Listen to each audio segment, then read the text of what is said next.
La librairie antillaise, le premier distributeur antillais de biens culturels et de loisirs, vous présente Raconte-moi ton livre, votre magazine littérature jeunesse. Votre magazine littérature jeunesse Raconte-moi ton livre vous est présenté par Joupi Bébé Bonheur, l'expert en sourire d'enfant.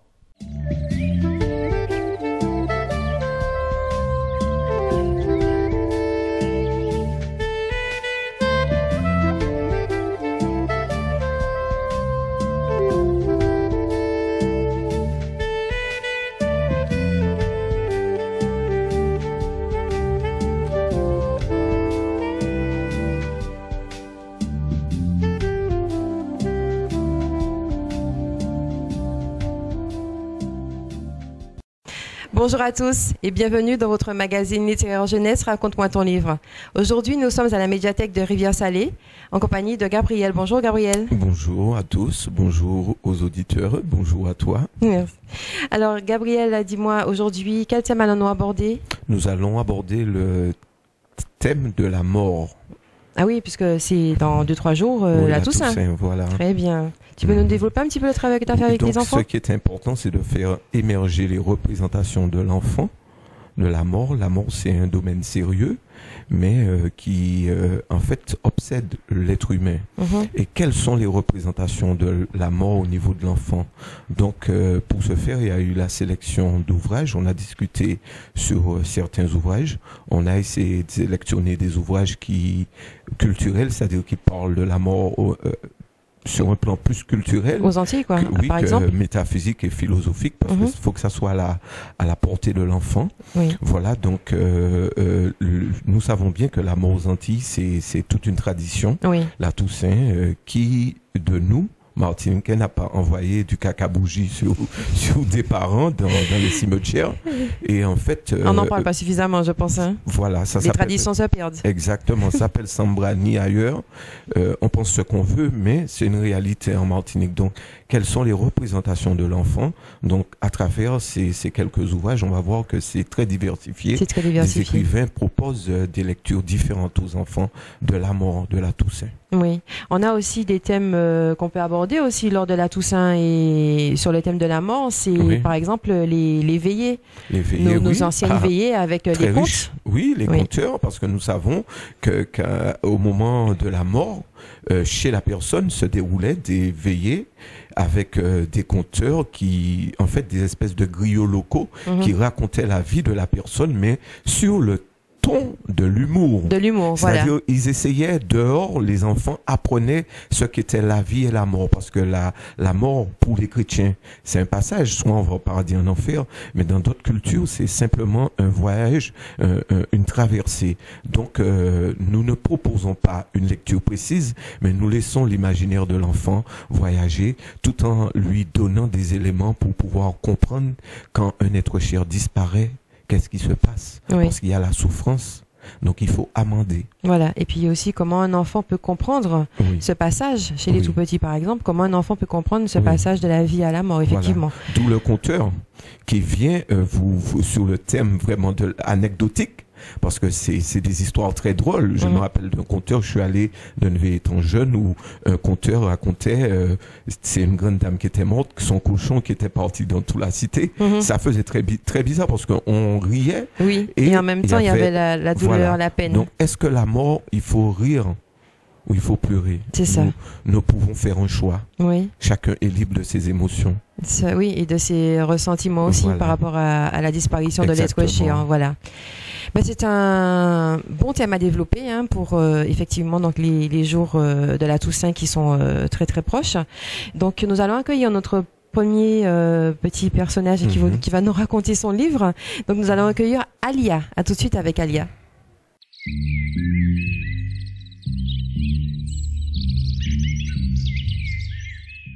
Voilà, on se retrouve avec Alia. Bonjour Alia. Bonjour. Quel âge as-tu Alia? 9 ans. 9 ans. Et en quelle classe es-tu cette année? CM2. CM2. Ou dans quelle école? Du Rivage. À Rivière-Salée? Non. Ça se trouve où? Ducos. À Ducos. Voilà, donc Alia est à l'école à Ducos. Eh bien Alia, quel livre vas-tu nous raconter aujourd'hui? Des contes et des légendes. D'accord. Et il n'y a pas un autre titre, non? Yekri Yekra Bouladjel. Ah voilà, c'est Yekrik Yekrak Bouladjel. Donc contes et légendes. Eh bien je t'écoute Alia, raconte-nous ton livre.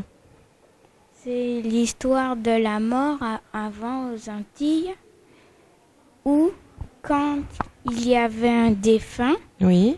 on faisait des veillées, on allumait des bougies dans les chambres ou dans la maison. Mhm.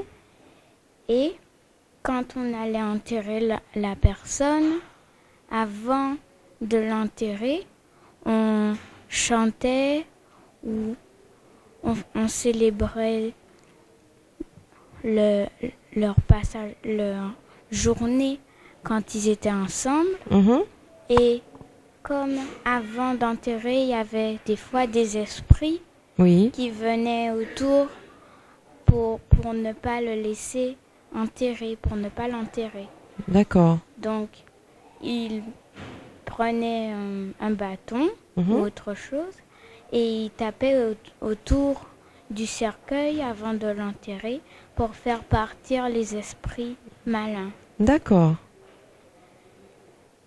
Et après, avant même de l'enterrer, ils le prenaient, ils le balançaient dans tous les sens, ils le fouettaient et après, Le cercueil ou bien le mort? le mort. D'accord. Et après, ils l'enterraient. D'accord. Et ce livre nous parle un petit peu des veillées aussi, non? Oui. Oui. Qu'est-ce qui se passait? Qu'est-ce qui raconte un petit peu par rapport aux veillées aux Antilles? Eh ben, quand les cloches sonnaient, Mhm. et tout le monde allait à l'église pour célébrer la fête du mort, le jour de la Toussaint.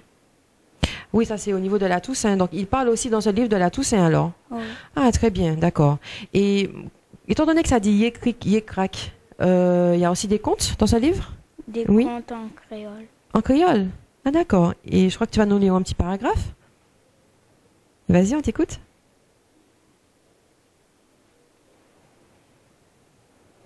Le son des cloches indiquait par ailleurs le rang social d'un défunt lorsqu'il s'agissait de quelqu'un d'important.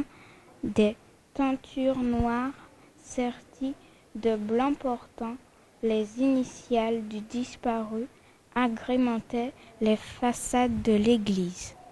Très bien. Eh bien, je trouve que c'est un beau petit livre à découvrir. Donc, on a aussi bien du français que du créole.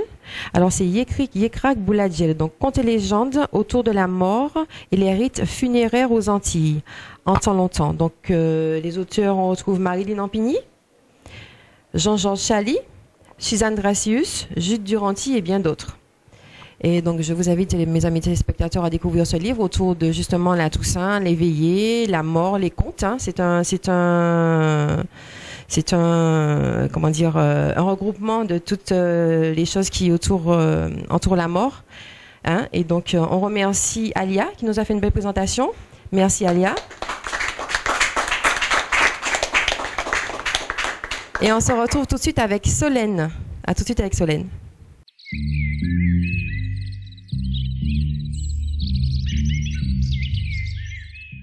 Voilà, nous sommes en compagnie de Solène. Bonjour Solène. Bonjour. Quel âge as-tu Solène? 8 ans. 8 ans. Et en quelle classe es-tu cette année? C'est 2 au marin. Au marin, d'accord. Mais écoute Solène, quel livre vas-tu nous raconter aujourd'hui? Alba. Alba. Alors on t'écoute. C'était l'anniversaire d'Alba. Et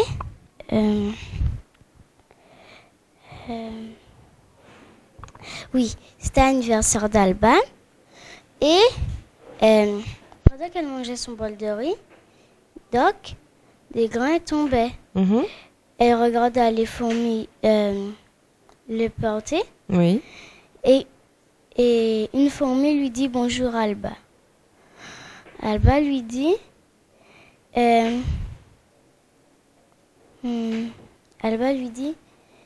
comment connais-tu mon prénom?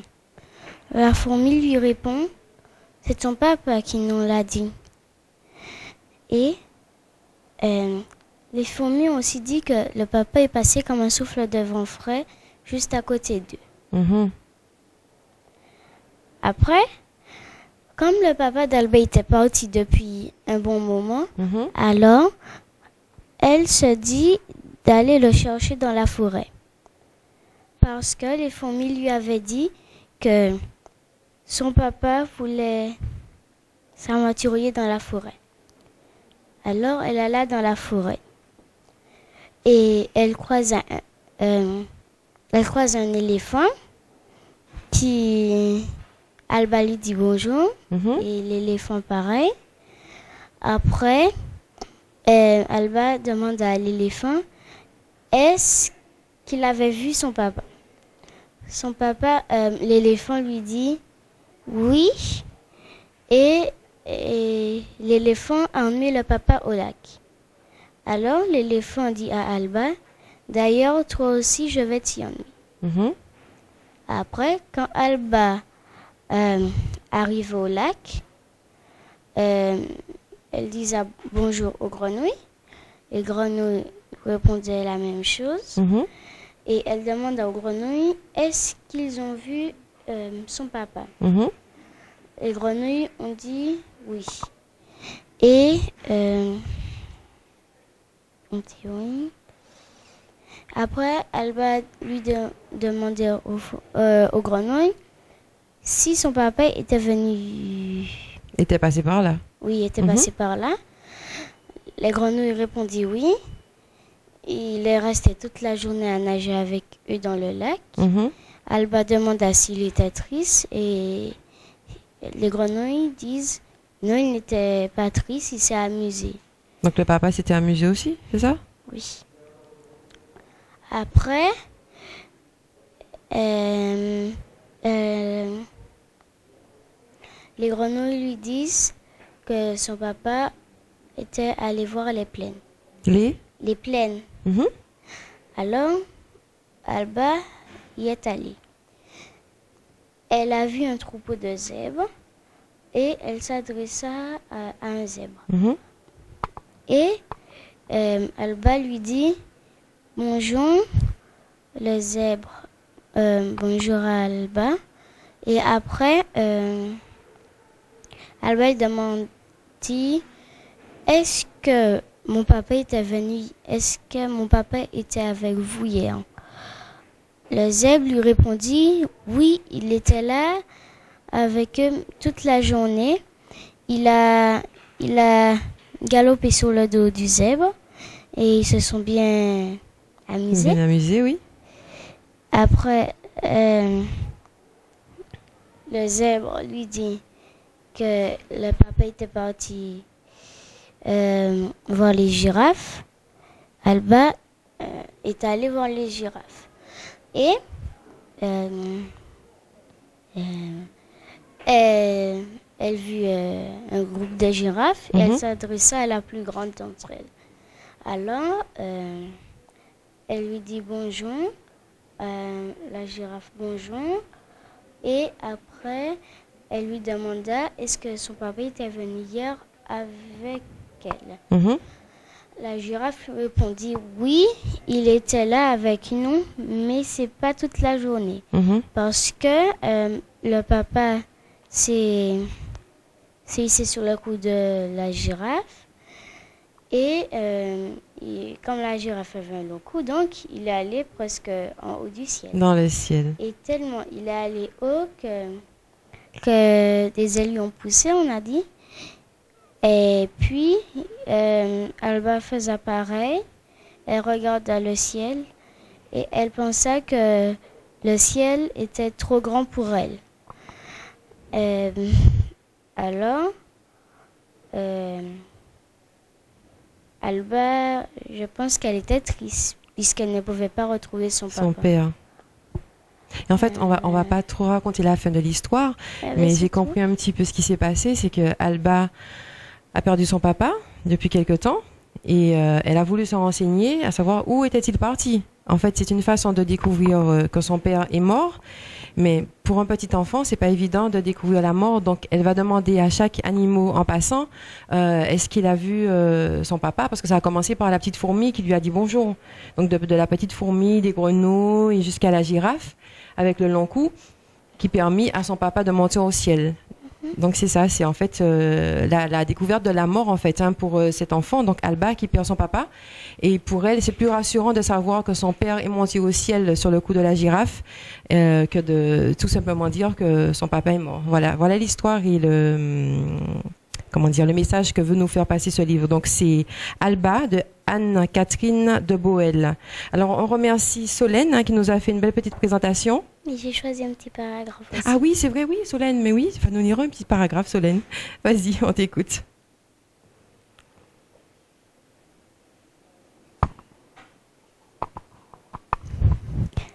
Alors Alba vit courir les zèbres dans la plaine, et leur galop faisait trembler la terre. Elle entendit barrir les éléphants, et leurs cris firent s'envoler des milliers d'oiseaux. Elle entendit chanter les grenouilles et les cigales. Elle se dit que c'était là le plus beau cadeau de la terre. Merci Solène, c'est très beau. Alors, on applaudit Solène, hein?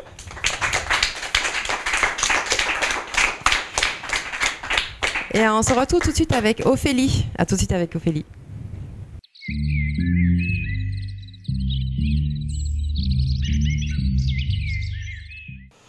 Voilà, on retrouve Ophélie. Bonjour Ophélie. Bonjour. Quel âge as-tu Ophélie? 11 ans. 11 ans. Et tu es en quelle classe cette année? En 5e. En 5e. Et dans quel collège? Au collège Georges-Élisabeth, Rivière-Salée. À Rivière-Salée. Très bien Ophélie, donc tu vas nous raconter ton livre? Alors, c'est un garçon qui demande à sa grand-mère qu'est-ce que la mort. Sa grand-mère lui répond tu verras. Mm-hmm.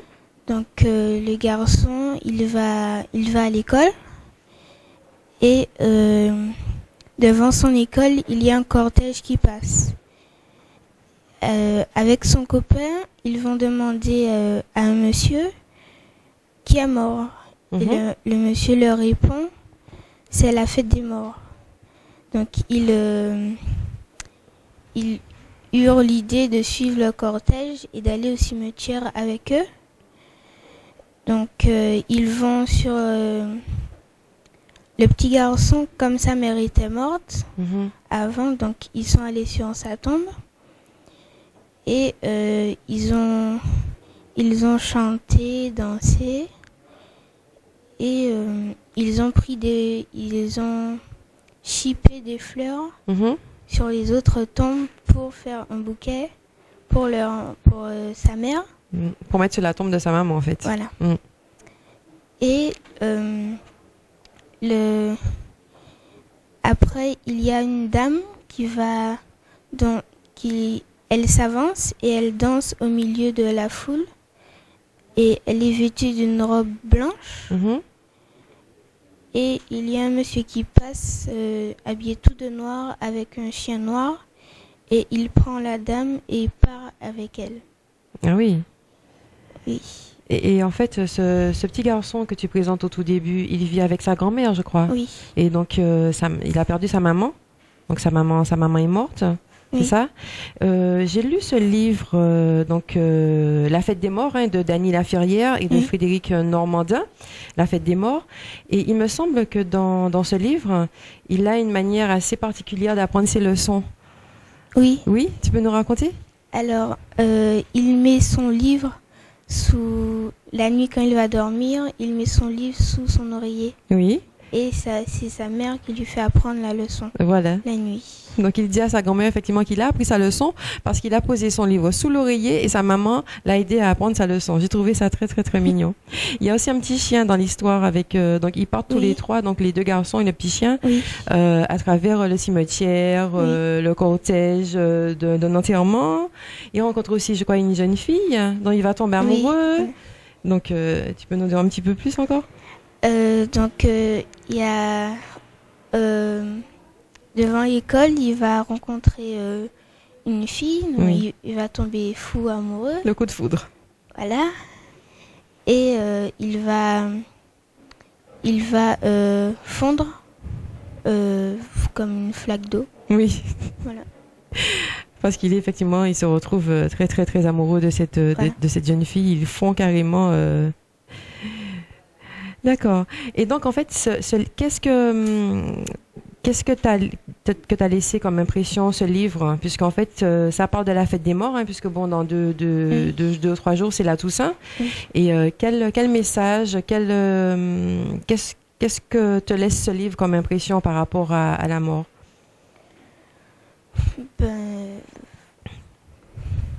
Toi qui es encore une enfant en fait.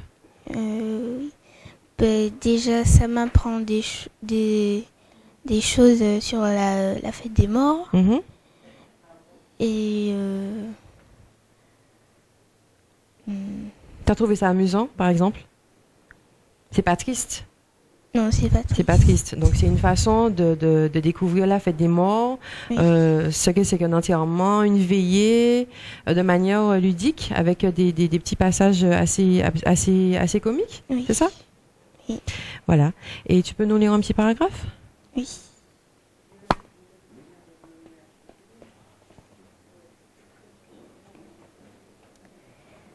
Alors.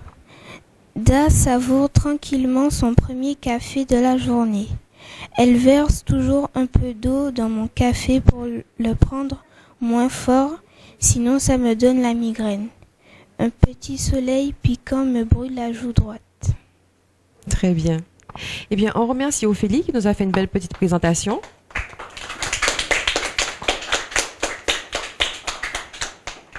Donc, mes amis téléspectateurs, je vous invite à découvrir ces 3 livres. Donc, Yekrik, Yekrak, Bouladjel, Alba et La fête des morts, présentés par nos 3 petits camarades. À tout de suite pour la sélection lecture.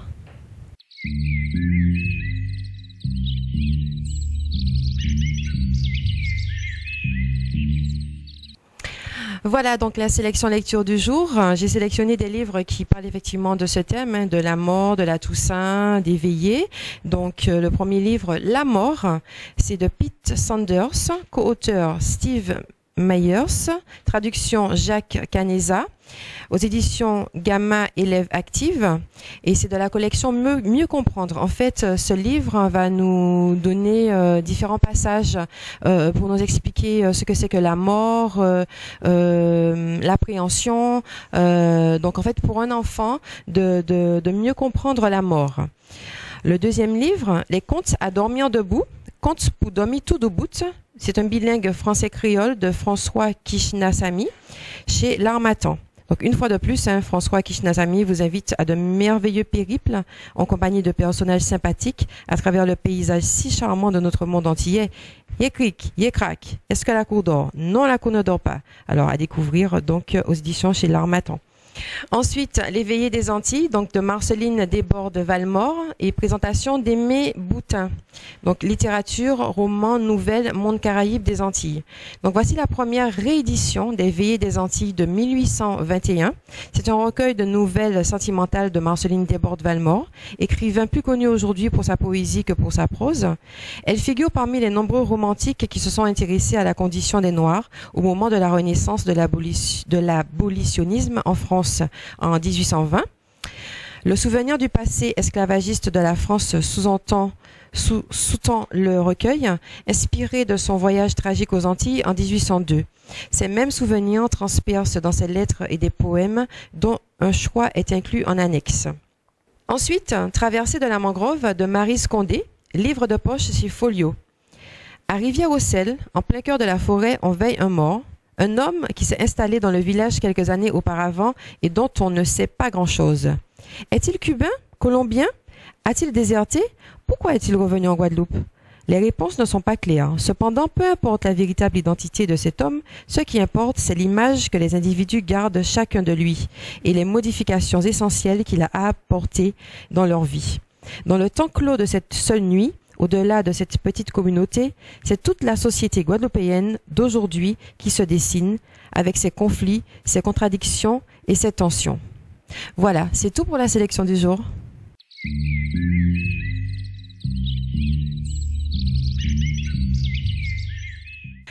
Voilà, donc on se retrouve pour le mot de la fin de cette émission. Je te passe le micro, Gabriel. Voilà, donc eh bien, merci aux enfants de nous avoir fait vivre ces ouvrages. Oui. Voilà, on est très satisfait. Il faut mettre l'enfant au cœur de la lecture, au cœur des arts.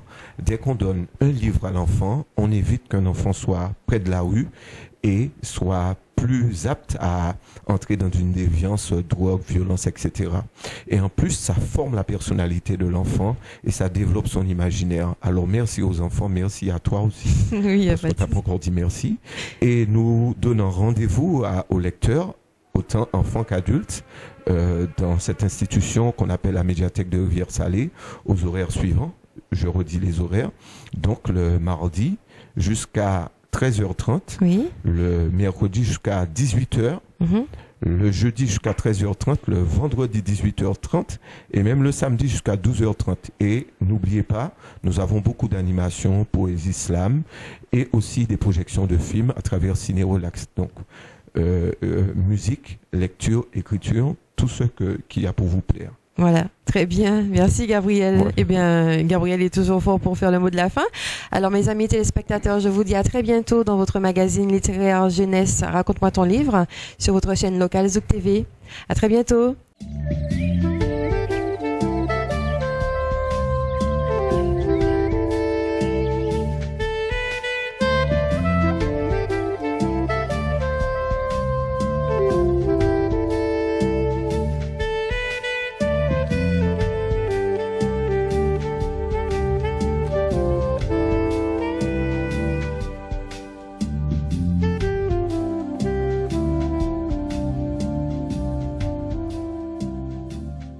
La librairie antillaise, le premier distributeur antillais de biens culturels et de loisirs, vous a présenté Raconte-moi ton livre, votre magazine littérature jeunesse. Votre magazine littérature jeunesse, Raconte-moi ton livre, vous a été présenté par Joupi Bébé Bonheur, l'expert en sourire d'enfant.